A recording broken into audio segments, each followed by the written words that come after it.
Oats idli కోసం ఒక bowl of votes తీసుకొని దీన్ని మిక్సీ పట్టుకోవాలి. ఇందులో కొంచెం ఓట్స్, స్పూన్ ఆఫ్ సెమోలినా రవ్వ వేసుకోవాలి. ఈ పౌడర్ని ఒక బౌల్లోకి తీసుకోవాలి.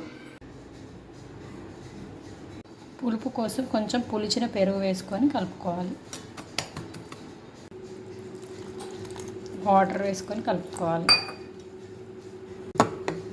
ఇలా కలిసిన బ్యాటర్ని ఒక 10 మినిట్స్ పక్కకు పెట్టుకోవాలి.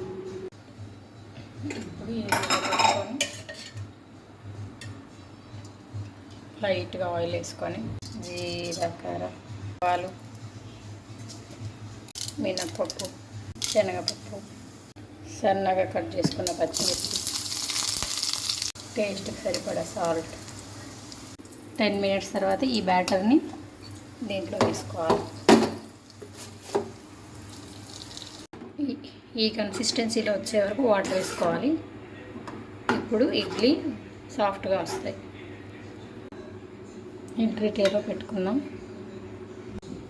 ఇలా పెట్టుకొని ఇడ్లీ ట్రేలో పెట్టుకుంటే ఒక 10 మినిట్స్లో రెడీ అవుతాయి.